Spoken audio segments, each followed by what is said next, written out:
ابو نعیم نے فضائل میں ایک روایت نقل کی ہے کہ قبر میں سب سے پہلے نماز فجر آ جائے گی۔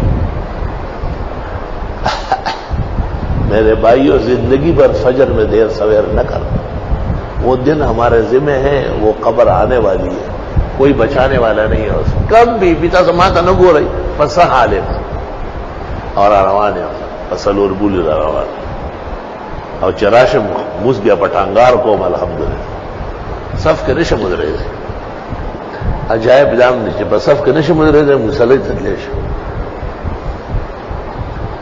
تو منکر نکیر کے آنے سے پہلے خوبصورت بہترین صلاحیتوں کا جوان آ جائے گا، لمبا قد، متوازن جسم، حسن و جمال کا پیکر، اور اس کو تسلی دے گا کہ ابھی فرشتے آ رہے ہیں آپ سے پوچھنے، آپ کوئی جواب نہ دیں، میں ہوں نا۔ وہ یہاں کھڑا ہے، اتنے میں ایک اور داخل ہوا اس سے بھی زیادہ مضبوط۔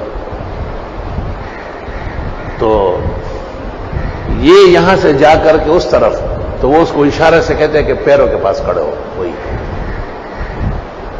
اور منکر نکیر داخل ہوتے ہی وہ جو زیادہ مضبوط انسان کھڑا ہے اس کو سلام کرتے ہیں جھک جھک کے،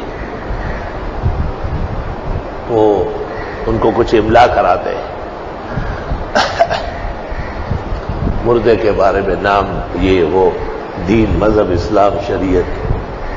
اس کے بعد وہ اجازت لیتے ہیں، تو یہ مردہ پوچھتا ہے تو پتہ چلتا ہے کہ یہ تو نماز فجر ہے، یہی کافی تھا، لیکن یہ حافظ قرآن ہے تو قرآن مجید بھی ساتھ آ گیا۔ اب قرآن جب آیا تو فجر کو وہاں بھیج دیا کہ آپ وہاں کھڑے ہو جائیں۔